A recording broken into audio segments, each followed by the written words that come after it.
Mesdames et messieurs, chers followers de Actuel Média, bienvenue dans votre bulletin d'information hebdomadaire. À présent, les titres.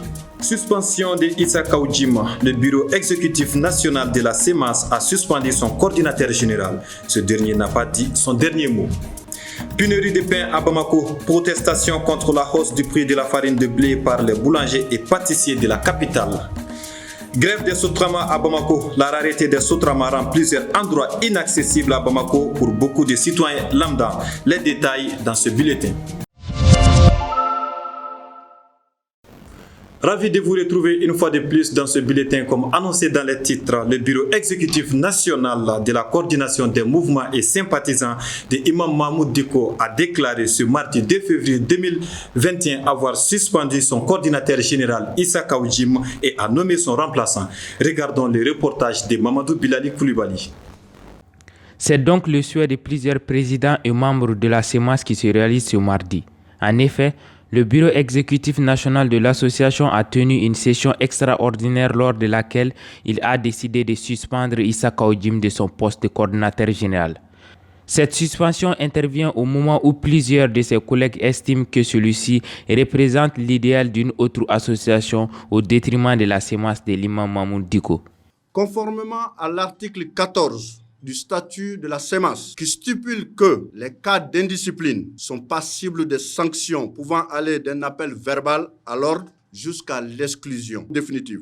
Ainsi, le bureau exécutif national décide de suspendre M. Issa Kaoudjim de toutes ses fonctions au sein de la CEMAS. Le bureau exécutif national décide que M. Youssouf Daba Diawara, secrétaire chargé des finances et du matériel, est désigné coordinateur général par intérim de la CEMAS et a pour mission finir la structuration de la CEMAS et organiser un congrès extraordinaire. Fraîchement nommé coordinateur général par intérim de la CEMAS, Youssouf Daba Diawara était chargé des questions des ressources humaines et matérielles au sein du bureau exécutif national. Confiant d'avoir été choisi à ce poste stratégique, il montre sa détermination. Donc vraiment, je salue mes camarades qui ont placé en moi leur confiance, espérant que je puisse amener à terme les défis de la CEMAS. Aujourd'hui, je suis fier et avec l'aide de mes camarades, je relèverai ce défi.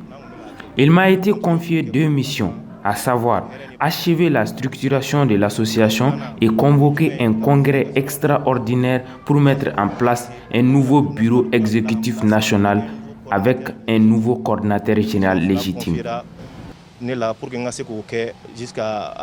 Le désormais ex-coordinateur général de la coordination des mouvements et sympathisants de l'imam Mahmoud Dicko, Issa Kaoudjim, n'a pas daigné répondre à la lettre qui lui a été envoyée par le bureau exécutif national par intermédiaire d'un huissier. Dans une conférence de presse ce mercredi au siège de la CEMAS, réclamant son poste, Issa Kaoudjim estime que cette décision ne respecte pas les textes de la coordination, car il n'y est mentionné nulle part coordinateur général par intérim.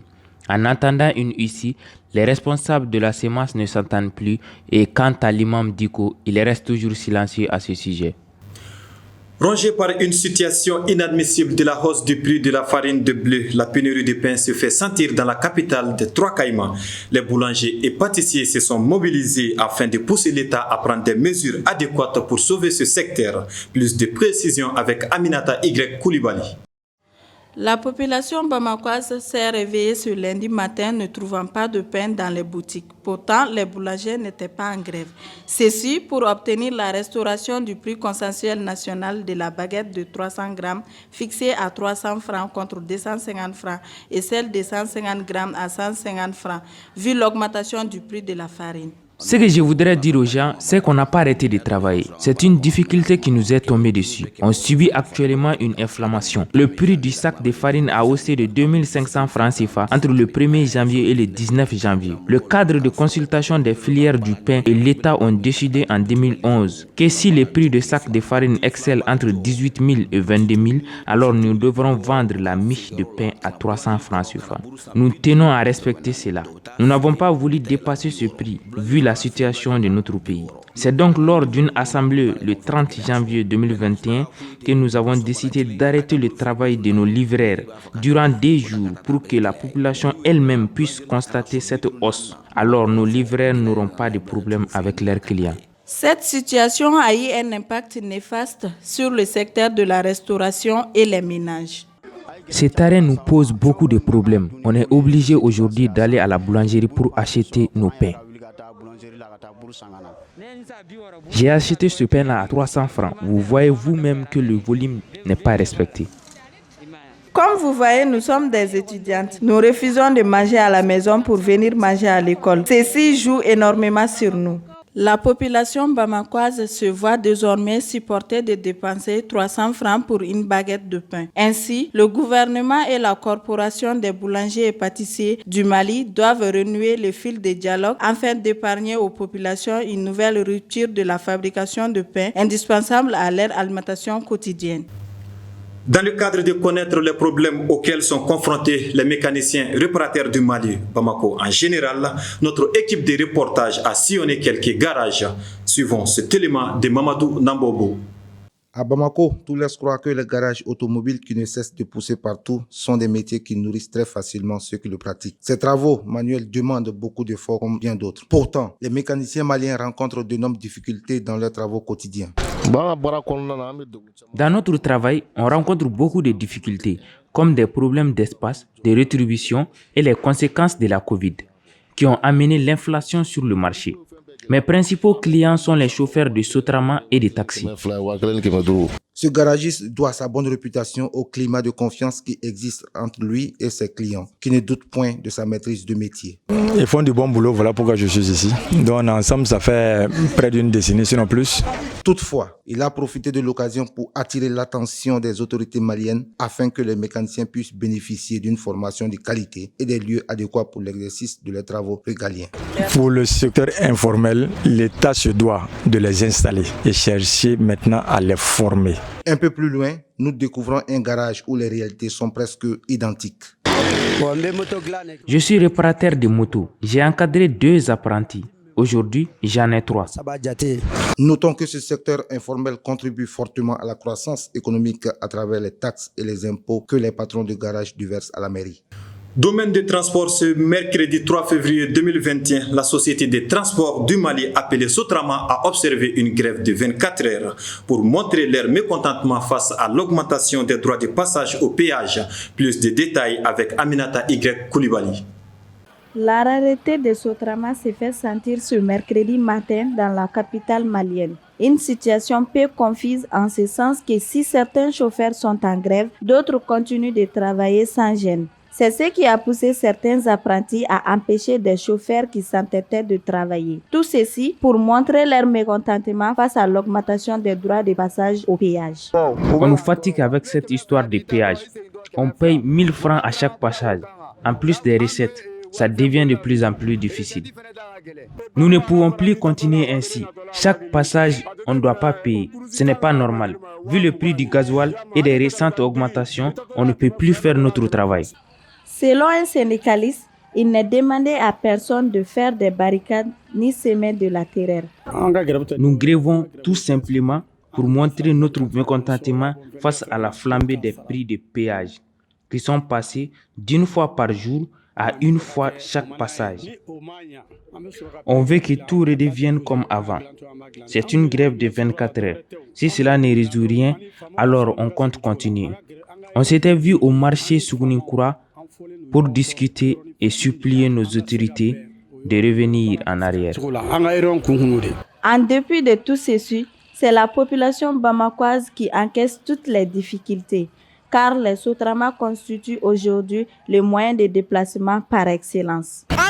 Ce matin, quand on a voulu partir à l'école, il n'y avait ni de Sotrama ni de mototaxi. On ne peut pas tout expliquer. Depuis ce matin, on est dans ce pétrin. Cette grève ne nous arrange pas. On va à l'école en retard à cause de ces problèmes de transport. On ne peut même plus emprunter les mototaxis. Toutefois, les syndicalistes prévoient dans les jours à venir de déposer un préavis pour une autre grève si leur lutte n'aboutit pas. L'accord d'Alger se fait une discussion. Notre équipe de reportage est allée interviewer Mamadi Dramé du Front de refus pour la mise en œuvre d'accords d'Alger. Il nous explique leur inquiétude face aux récentes intentions des autorités de la transition. Tout cela au micro de Isiaka Maïga.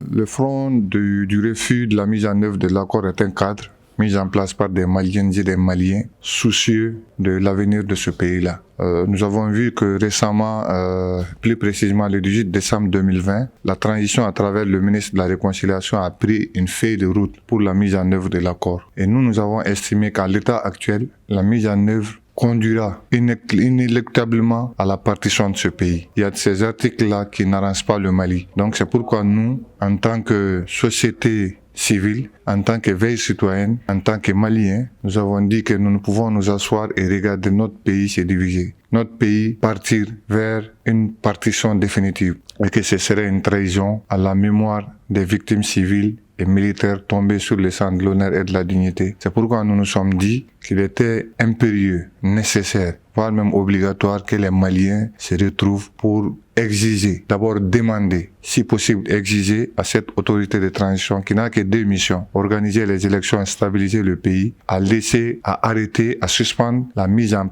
œuvre de cet accord que nous appelons Dougouti-Sébin, puisque cet accord est un accord illégal et illégitime, à la limite même caduc. Le moment est très mal choisi. Par qui? Par la transition d'essayer de mettre en œuvre cet accord, ou bien nous qui voulons empêcher la mise en œuvre de cet accord. Moi, je pense que le moment est très mal choisi par la transition d'essayer de faire ce que les signataires, les auteurs, les initiateurs de l'accord eux-mêmes n'ont pas pu faire. Et nous rappelons l'opinion nationale et internationale que nous ne sommes pas contre la transition. Et nous interpellons la transition à revoir même les résolutions du déni qui demandaient la relecture de l'accord. Donc si le moment est mal choisi, il est mal choisi pour la transition, pas pour nous qui voulons aujourd'hui que cet accord illégal et illégitime que nous qualifions de Dougouti-Sébin puisse être appliqué. Nous n'avons pas démarché le CNT, mais nous avons plutôt démarché les Maliens à travers toutes les couches, que tu sois religieux, politique, militaire, société civile. Nous avons écrit à toutes les sensibilités du Mali pour que chacun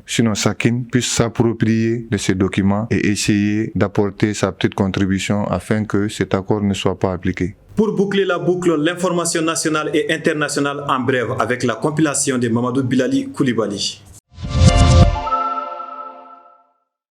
L'actualité nationale. Cette semaine, la présidence a annoncé et regretté que, contrairement à son habitude, le président de la République n'ait pas pu, lors de sa visite à Paris, rencontrer les Maliens sur place à cause du coronavirus. Le président de la transition Bandao a alors présenté ses excuses à la diaspora malienne en France et promet de la rencontrer prochainement. En ce moment même est organisé un tournoi international de football au terrain de foot de l'Étoile du Mandé à Badougou-Nafadji, non loin de Bamako. Ce tournoi de 4 jours a débuté le dimanche 7 février et opposera les jeunes de plusieurs clubs locaux et étrangers sous les yeux vigilants des recruteurs venus du monde entier. Dans le reste du monde, le lundi dernier, l'Afrique du Sud a reçu sa première cargaison de vaccins anti-Covid. Les vaccinations débuteront en mi-février. Les autorités du pays prévoient de vacciner 40 millions de personnes avant 2022. Le pays de Nelson Mandela sera l'un des premiers pays à vacciner sa population en Afrique, après les Seychelles, les îles Maurice, le Maroc et l'Algérie.